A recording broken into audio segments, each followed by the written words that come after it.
You're listening to Remotely We Are One, a podcast to help inspire others to take their lives back from the office commute. I'm Rick, a passionate beer rep who loves the industry but hates the commute. And I'm Kaleem, a remote work advocate and consultant. We're going to speak with some of the top professionals who have managed to avoid the commute as they share stories from the most inspiring to the most comical, all while working remotely.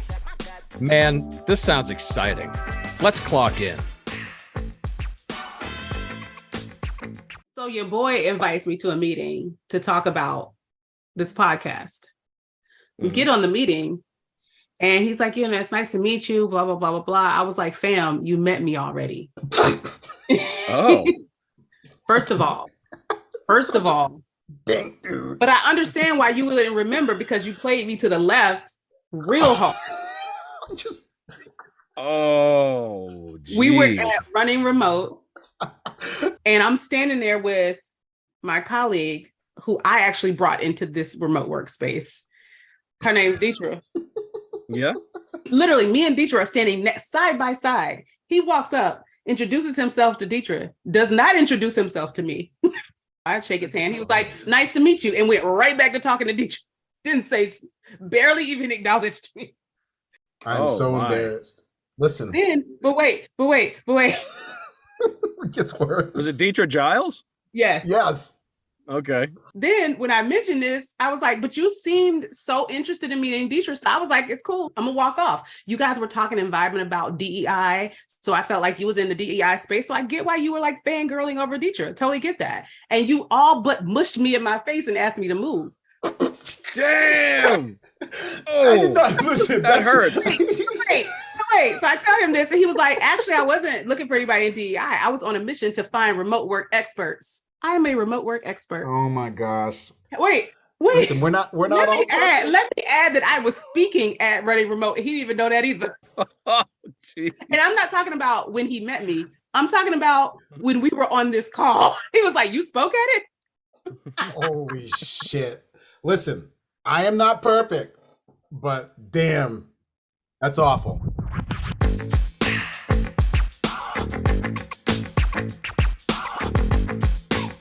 Welcome back, everyone, to another fabulous episode of Remotely We Are One. You'll find us on YouTube, Facebook, the Instagrams. Yes. That is correct. How do we feel about Twitter? We're on there.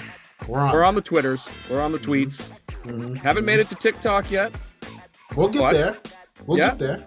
You can stream us on Spotify, Apple Podcasts? No, it's Google Podcasts.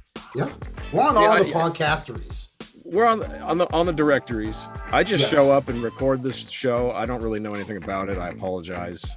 And this podcast, don't forget to check out remotely1.com. We haven't even thrown that URL out, which is horrible.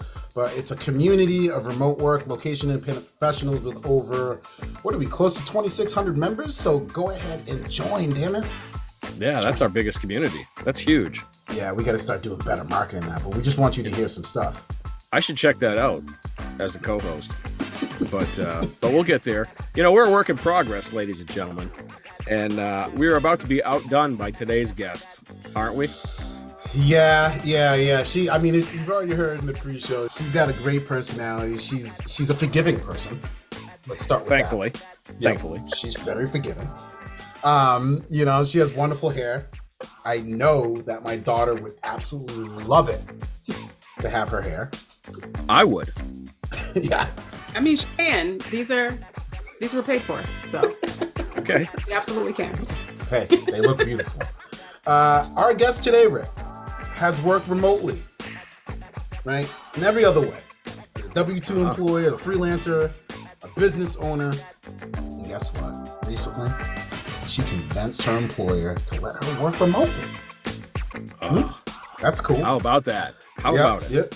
She has taken her daughter and a group of people around the world for an entire year in 2016. Oh, I want to hear about this. Yeah, this isn't some newbie. That's exciting. Newbies are cool too. I'm not ripping on newbies. You know what I mean? Like newbies are cool too, but this person here is not a remote work newbie. OG in the game. Oh, that's right. So OG, I didn't even know she was in the game. You I didn't even know it. I'm just kidding. Damn it. Shit, what am I doing? Okay. She's hosted the biggest remote work conference and job fair for job seekers for 2 years. The third one's coming in March, so this show will definitely air before that, so check it out. I'm going to say the name at the end. I'm trying not to waste the revealing. Here we She go. has an MBA in finance from Florida Agricultural Mechanic University. For most people, it's called FAMU. It is FAMU. For most people. And if you don't know what it is, Google it, because you should know about these HBCUs because they're awesome institutions. She's worked on enterprise software implementations, SharePoint, Microsoft, Salesforce, PeopleSoft. She is currently a client director at Amplifi and is the founder of Quick Commuting. Listeners, viewers, please give a warm welcome to Miss Libryia Jones. Yes. Hello. Yeah, I did it! Yes! Holy shit! I'm so proud of you. Y'all have no idea. We've been doing this for like an hour. Libryia Jones. Welcome to the show. Thank you. Welcome to the show. Thank you so much for being such a freaking awesome person. I would love to hang out with you again. He won't blow it next time. But yeah, we can give it a shot for sure. No, like really hang out and talk Absolutely. smack. That's awesome. Absolutely. Thanks for having me, guys. Yeah, no, it's a pleasure having you. We're glad you took the time, and we promise to behave from this point forward. Please don't. So we had a chance to talk a little bit in the pre-show. You've got an impressive resume. You've done a lot in the professional world, a whole list of professional accomplishments. Is working remotely something that you fell into or something that you gradually worked toward, or is there a specific experience that kind of led you to where you are now? Yeah, great question. Love that question. I fell into working remotely. So I, like a lot of people, didn't know that remote work was a thing. I started working remotely in like 2008, long time ago. I guess it was called teleworking back in the day, right? Telecommuting, teleworking back in the day. Oh, yeah. And I didn't know anybody that worked remotely back then. I just knew that I was a single mom. I had gotten my first real job out of grad school at Deloitte. So I had just moved to Atlanta and I wanted to save up to buy a house. So I wanted to have a second job. I've literally always had a hustle, a side hustle, second job. Always. Yes. Always, my whole life. And so I wanted to get a second job, but with my daughter being so young, it was really tough to find a way to work after work, right? And then have to pay someone to keep her. And the cost of doing that would take over the money that I made. So it would be like, a wash. And so I hated that I had to choose between family and finances, right? And I stumbled across an opportunity to work remotely for, I think it was West Communications at the time. They had gotten a bunch of customer service contracts for a lot of organizations, and they were hiring people remotely to do customer service. And I had done customer service call centers for a good bit of my career at that point. And so I landed this great opportunity to do customer service for Toys R Us back in 2008. What? And Toys R Us? 2008. Toys R Us, right? I would help people go through the big toy book. I would help people with their orders. And my daughter would just be sitting right there next to me playing. And here I am making extra money as a single. That's a huge unlock for a single mom. Like, I cannot. Unbelievable. I can't even express what a huge lifestyle upgrade and what a huge unlock that was for me as a very young single mom just starting out her career and trying to like build this life for my daughter that I didn't have and that I always envisioned. And so I fell into working remotely because I was looking for a customer service job. And in 2008, I landed one part-time at night, working from home at night and on the weekends. And then after that, I bought a house. I did buy a house. So the story ends well. I bought a house. And then in 2010, 9 or 10, I ended up landing another customer service role with American Express. And this was full-time. So I was working full-time at the Home Depot corporate office and then coming home at night, working full-time. When I say I've always had a hustle, listen, always. Wow. I was coming home at night working remotely for American Express on their Delta Sky Miles product. And I was in their first class of at-home customer service reps. And my daughter could sit next to me and do her homework. And it was awesome. It was amazing. If I heard that correctly, did you just skip over this? Did you say that you moved to Atlanta to work for Deloitte? Yeah. Yep. So out of grad school, I moved to Atlanta to work at, and it's truly the company that I wanted to work for. So I ended up landing the job I wanted straight out of grad school. Just to clarify, we're talking about Deloitte, one of the big four. consulting agencies. Yeah. Listeners, viewers, are you hearing this? One of the big four. Can you just talk a little bit about, we've had someone from Goldman Sachs, that's not the same thing, but I think you're our first guest who has worked at one of the big four consulting agencies. What was that like as a grad? So it was a great experience. I was very fortunate to land the exact job that I wanted out of college. I decided after I had my daughter, I almost dropped out of college. I became very close to dropping out of college. The program that I was in was a straight through. So fun fact, I don't have a physical bachelor's degree, and I never had a graduation for my undergrad because my program was straight through. Like my first day on campus, I was working towards a master's. Interesting. Anyway, keep going. I didn't think that was even possible. Yeah, so it was called a 5-year program. Nobody graduates in 5 years. So now it's called the professional MBA program. Anyway, I almost dropped out of school before I had my daughter. When I found out I was having her, I was like, nope, I got to get this shit together. Like, no, we're finishing school. We're pulling our lives together before this kid shows up. And I realized that I was just unhappy in my major. I think my major was marketing. And so I ended up going into finance. And I took this class called Special Projects in Finance. And our big project was to do a valuation for a merger and acquisition. And it was so much fun. I got to do the valuation and build the valuation models for the Sprint Nextel merger back in the day. I remember that. Remember Nextel? Wow. I love Nextel. Yeah. So I took on the part of the project where I did the financials and tried to value the merger, figure out what the IRR was, and find out if the price was good. And then I found out that they hire people to do that in real life. Yeah. So I end up interviewing at Deloitte and getting a job doing just that at Deloitte in Atlanta. I wanted to move to Atlanta. I wanted to do finance. I wanted to work at Deloitte. I wanted to work in valuations, and I got all those boxes checked off. What a great story. So I'm assuming That's a victory. Right. So I'm assuming you're in the gig and you're like, yeah, this is kind of cool, but I think I'm going to do something else. Yeah, no, I mean, I think so. Deloitte is a great place to work. I learned a lot. I worked with some really great people. It's such a great way to start your career, for sure. For one, having Deloitte on your resume is sexy as hell. I mean, to super this sexy. day, people see that I have Deloitte on my LinkedIn and they're hitting me up, right? Of course. Super sexy. To A, start your career in consulting, and B, start your career at a big four consulting firm. So I think that was amazing. I will say the major consulting companies are very tough on women and on parents. They just are. I can imagine. Some of the challenges are, and hopefully it's changed. Okay, so this was, 16 years ago. Right. Gosh, I'm just aging myself now, right? I mean, you're a solid 28. I mean, whatever. I mean, we'll go with that. You know what? I am 44 and I don't mind it. I actually have enjoyed the aging process. Anyway, the challenge was, for me as a single mother, whenever my daughter is sick or school is out, I'm the one who has to be home with her. And at the time, remote work wasn't really a thing. And so people would be like, it must be nice to be home. And I'm like, actually, it's not. I'm doing 2 jobs. I'm taking care of my kid and I'm working. And FaceTime was very important, right? So the time that you show up and the time that you leave, really the time that you leave was super important. But I had to leave at a certain time every day. I got to go pick up my kid, And so the perception becomes, I'm not doing as much work as everybody else. Exactly. When I get there at 8:00, I'm leaving at 6:30. But I come there and I'm doing work. When y'all get here at like 9, y'all take 1.5 hour lunches, y'all play basketball in the office, you're racing cars around, but you're here till 9:00 at night. So it looks like you're doing more work than me. And I remember talking. Not to mention probably the late nights at the bar and stuff like that, where they all go out for drinks. Absolutely. Because I'm sure it was a big time kind of fraternity type atmosphere. It's a typical consulting atmosphere.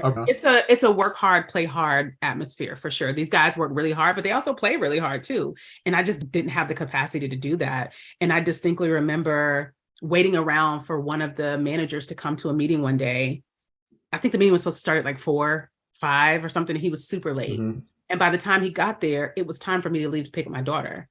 And he looked at me and said, "You're just going to leave? Really? Right. You're just gonna leave?" And I was like, "Are you planning to pick my kid up?" Damn. I asked one of my senior managers one time, I was like, "How do I manage the perception that I'm not working as much as everybody else?" And he was like, "What do you mean?" I was like, "Well, I'm one of the only single parents in the group." And he was like, "But you're not the only parent though."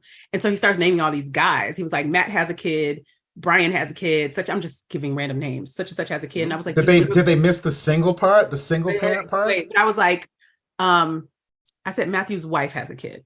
Brian's wife has a kid. I said, let's be honest. True. They're not the ones picking their kids up from daycare. They're not the ones that are home with their kids when they're sick or when they're out of school. They're not the ones taking their kids to doctor's appointments. I said, so it's not a fair comparison. So again, my question is, how do I manage the perception? Right. And so at the time, there wasn't a whole lot of representation of people like me in the group. And so it was really, really tough to manage through traditional consulting. Definitely understand that. Understand that. I don't take anything from the experience. So I'm very glad I had the experience, and I love most of the people I worked with. It was a really great job. It just wasn't something that I could do long-term given my circumstances. Totally get that. Yeah. So, you kind of work at Deloitte, you do some other things.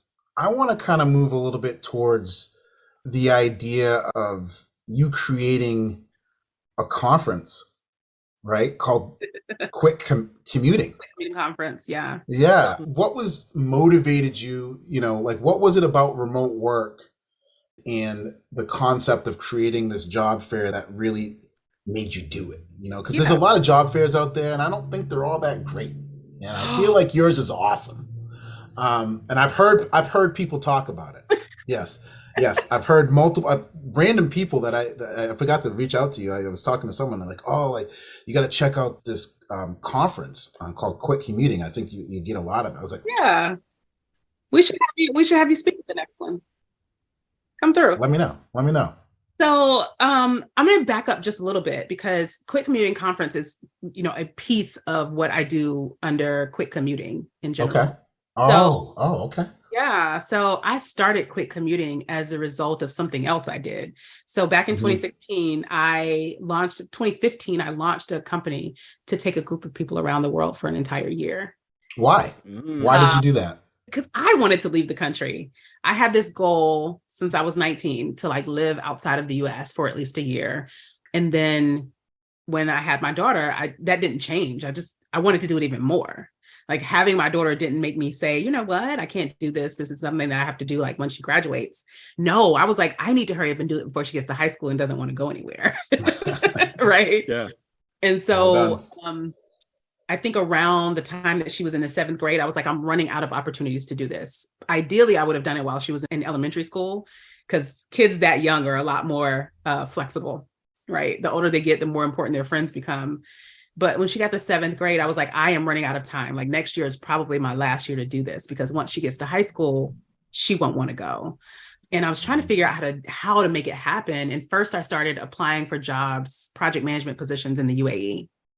And what I learned very quickly is that the hiring process is very different over there. A lot of the job postings said they were specifically looking for men. And some job postings would say they were looking for nationals. I had a lot of friends that had moved to the UAE to work, but all of those positions were teachers, because at the time, the UAE was trying to have all of their students go through Western education before World Expo 2020. And so they were hiring teachers from the US like crazy. But those roles, they didn't mind it being women. But project management roles, it was like, we're looking for dudes, ma'am. Wow. So that's a lot different than here. They were just straight up. Nah, son. Nah. You don't have enough testosterone, ma'am. Moving on. Don't say it, Rick. Stop it right there, buddy. Stop it. I know what you're thinking. Don't say it. No, you don't. Twigs and berries. Berries you didn't say it. I wasn't going to go there, but I assigned and identify as a woman, so I did not qualify. And so I started trying to think of other ways to make it happen. And I was like, well, I can't afford to go around the world for a year by myself, or I didn't think I could. Let me say it that way. And so I was like, you know what? I bet other people would love to do this. I stumbled upon Remote Year. You guys familiar with Remote Year? Yes. Yeah. So I stumbled upon a Remote Year, and I was like, oh, this would be my ticket. I could do this. And then realized they don't accept people with kids. And I was like, well, fuck it. I'll do it myself. Of course. Let me rewind real quick, because viewers and listeners, I thought I saw Rick say, no, I haven't heard of Remote Year. So Remote Year is, how would you explain it? Remote Year is a program that takes people around the world for a year, and they go to different locations every month. Right. And you have to actually be working for a company. Originally, you had to actually be working for a company, I know, in order to be a At the time, participant yeah. And I think at they the switched time. it to like, if you can afford it, you can go. Like, doesn't Yeah. matter. Yeah. Yeah. And so I ended up launching a very similar program, but we didn't move every month because kids were invited to go. I didn't think it was a good idea to uproot kids every month. And so I chose to create a program that took people to 4 different countries 3 months at a time. That's And genius. And with kids though, and I mean, is anyone else actually doing that today with kids?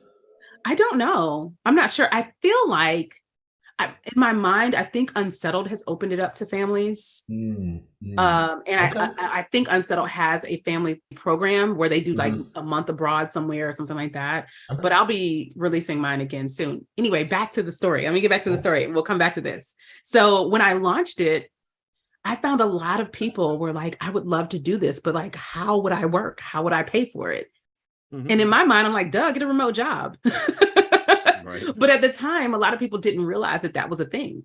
Mm. In their minds, the only people that worked remotely were developers, right? And so I started sharing blog posts on here's how to get a remote job so you can come on my trip and pay me, right? Yep. And then when I came back from our first year abroad and I was thinking about doing it again, I started hosting master classes. I started hosting like a weekend, like just a 1 day, 1 hour, let's get together. Let me tell you how you can either apply for remote jobs or convince your employer to let you work remotely.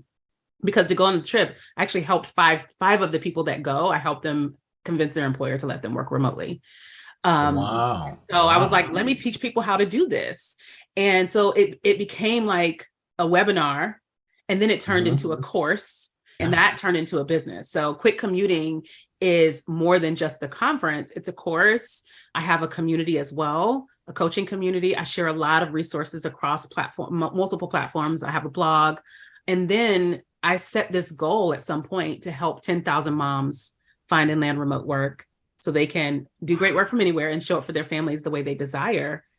And I was thinking about how do I have the biggest impact to get to that 10,000? That's a lot of mamas. You know what I'm saying? That That's a sure whole is. lot of mamas. And so I'm like, this course might not get me there, but like, what else can I do to make a huge impact to get there? And the conference came up as an idea. You know, why don't I have a 3-day event where I pull together, you know, thought leaders in this space, career coaches, experts in this space, and even better, bring recruiters into the room, because those are the people that are the hardest to get to, right? Those are the IG models of LinkedIn. Like everybody's in their DMs and they ignore them. And so I was like, let me create this opportunity to pull together all these people for 3 days, right? And put people in the room. So that's how the conference came about. And I asked Deetra Giles to join me because she is an HR strategist and has been for a very long time. And I just felt like her expertise would be a perfect fit for it. Wow. So how does your company Amplifi support you doing this approach? You know, I love that you asked that because I love the company that I work for. They know I'm a moonlighter. They know I'm a side hustler. Like I'm just always going to have one. They value that. Yeah. What I love about the company that I work for is that they truly do accept me for who I am. You know, when they hired me, one of the first conversations I had with them was, you got to be okay with me working from wherever I am. Like I have to come to the office. And they were okay with that. Setting expectations, number one. I would not have said yes otherwise. So that was my negotiation point, right?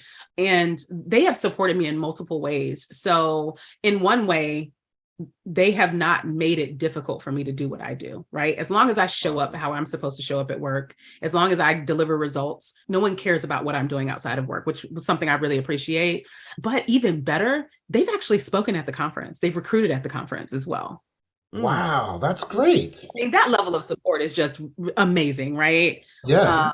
My boss actually spoke at the first conference. And then at the second conference, the company recruited at it. See, this is what we're talking, Rick, when we have these guests, man, we're talking about organizations supporting you and letting you be your best self. Yeah. Don't you just love that? I mean, it's so inspiring. You are clearly, you're a leader by exponential levels. You do what you say you're going to do, and then you inspire people to learn how to do it. And honestly, that's not, I mean, a lot of project managers are not known for that type of servant leadership. You know what I mean? It's like a project manager is someone who delegates responsibilities to other people. And, how has that affected you as a leader? And certainly, how does it affect team culture and performance when they see you leading by example? Yeah, I actually love that you asked that. I wrote like a little blog post on LinkedIn a long time ago about why servant leaders are the best project managers. I remember when my daughter was a little girl, somebody asked her what she does. And she was like, my mom tells people what to do for a living. Oh, that's cute. That is what people think project managers do, though, right? Uh-huh. And the truth is that is not what we do, right? The truth is what we do is remove roadblocks. Like I'm not the MVP on the project. I'm not the head. Most project managers, the people that are on their teams don't report to them. Right? Correct. So yes. I have no power over any of these people. So the way to get influence in a matrix organization like that, or in a team like that, is to be a servant leader, right? It's how can I make your job easier?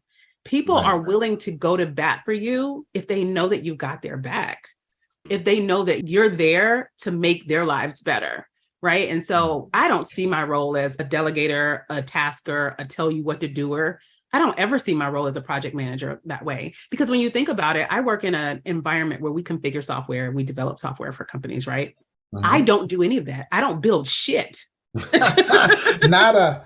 I don't do shit. I don't build anything. And so my job is to move stuff out of the way so that the builders can build. My job is to fight the battles for them. My job is to work on the administrative stuff for them. My job is to make sure that I'm focused on the timeline and the budget so that you can focus on what you do well, which is build things, configure things, because I can't do it. You don't want me doing it. No. No, I see servant leadership as just, making sure that you are creating an environment to maximize everyone else's gifts and talents. You know what I mean? So I got a question for you on, I love the title of your company, Quit Commuting. I just love that. But I have a question for you as far as where do you kind of see this remote work thing heading? And then also with all of this return to office stuff that's happening, and we're seeing so much of it. You're seeing so many reports, employees, the quitting is low. The quit rate is at the all-time low right now, the lowest it's been in 17 months. Are employers getting the power back?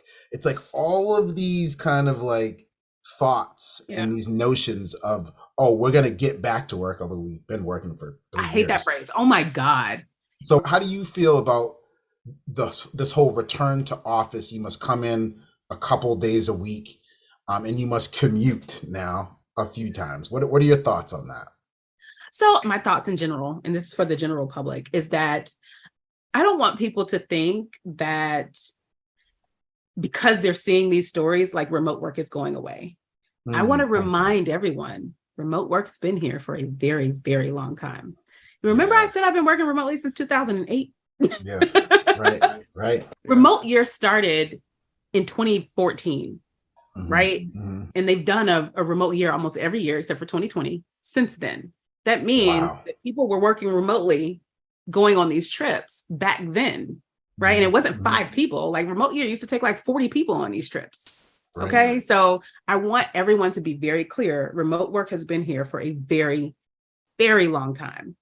Right. So what we are 65. Seeing, right. 1965, teleworking. So what we are seeing is, of course, during the pandemic, so many companies started working remotely, right? So many companies started working remotely.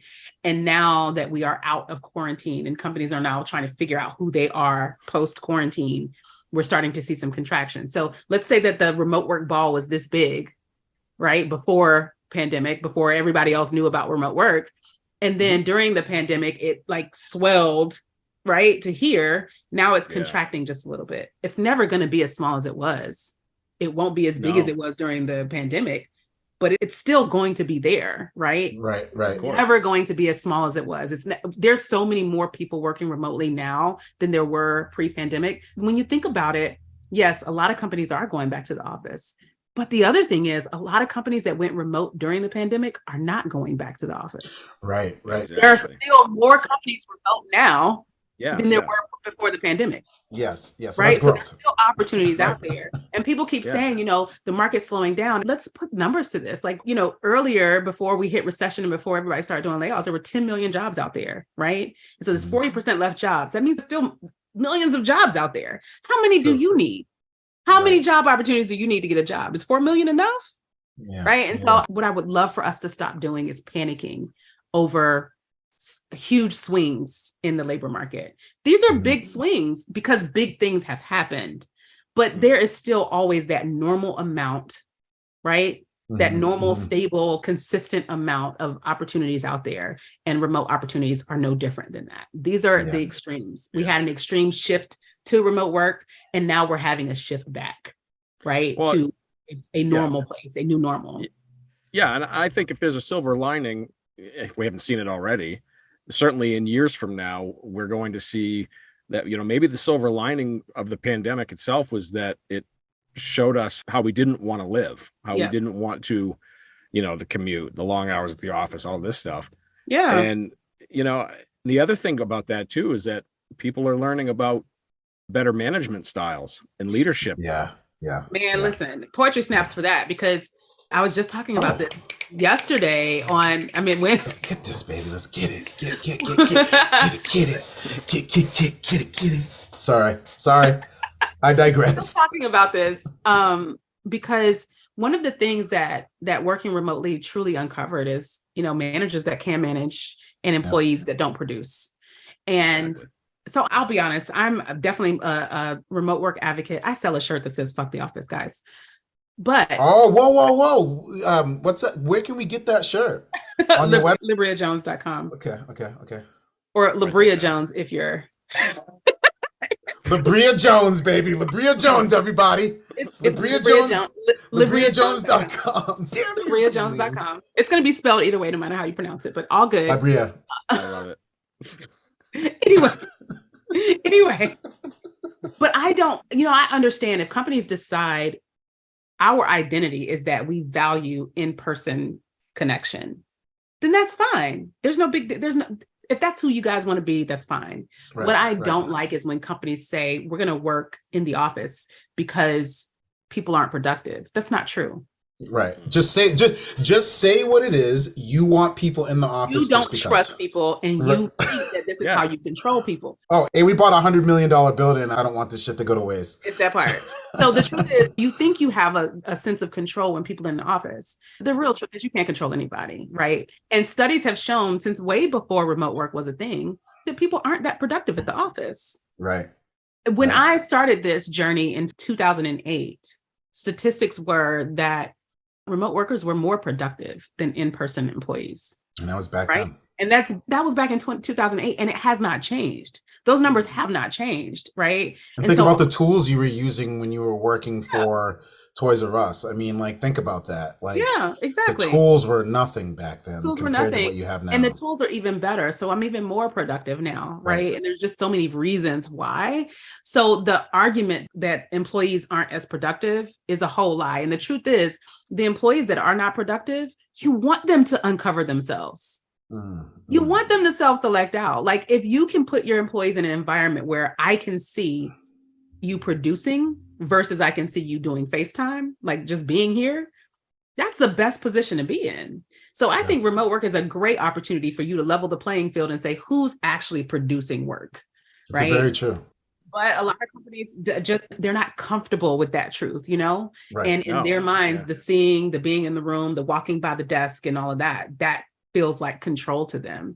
It's a control issue. Yeah, it's a control issue. It's poor management, and it's not trusting your employees, and it's a false sense of control, unfortunately. So I have to ask you this last question before Rick gets to his famous question. I have to ask it, or I'm not doing justice. Should I be nervous? Yeah, you should be a little bit nervous. There's so much preamble here. Okay. Yeah. We don't talk too much, we do a lot of inclusion and diversity work at Blend. Mm-hmm. But I don't necessarily consider myself an inclusion and diversity expert. But it's important to talk about these things. And, there are not a lot of people in the remote workspace that look like you and I. Mm-hmm. Not you, Rick. I mean, you're pasty, There's plenty of Ricks out there. I find that offensive. Who can I call at HR? You went to FAMU, Yeah. right? So what do you think the impact of remote work has on inclusion and diversity? And then if you take it away, what would be the negative impact? I mean, I feel like this is a question that we haven't had really a huge opportunity to ask on the show yet. And I think it's important. I mean, there's a lot of impacts, right? Of course. When you talk about socioeconomic issues that face people of color, Black people especially, right? Remote work gives us an opportunity to start to address some of those things, right? So being able to find childcare so that you can go to work every day, right, can be really challenging. It's challenging for all Americans. And you talked about it. You talked about it in your story. Yeah, that's really challenging. And so when you look at the statistics of single mothers out there, most of them look like me, right? And so being able to give them the opportunity to be there for their kids and not have to choose family versus finances. Those are just some of the things. But then when you add on the layers of like the things that happen in our country and have been happening in our country over the last few years, like, the whole George Floyd thing, right? So many of us had to show up for work like nothing happened. And I couldn't imagine. Thankfully, most of us were working remotely, right? And so being able to log in without having to be on camera and just get my work done, it gives us the opportunity to be productive without having to be present, right? And I don't think that that's just for us. I think that's for people, right? Yes. Remote work gives us the opportunity to, if we're having a tough day, we went through a breakup or lost someone in the family. If I want to work, I can, but I don't have to be in anybody's face. It gives me the opportunity to be productive without having to be present. And so I think that's a huge unlock, and it has very specific and special implications when it comes to people of color, especially given just how the world is going and the things that are happening. And then when you kind of layer on some of the socioeconomic challenges that we have as a people as well. I mean, I don't have to spend money on gas anymore, right? I don't have to buy clothes to drive to work anymore. I don't have to, put my kid in daycare. So many things that I don't have to pay for.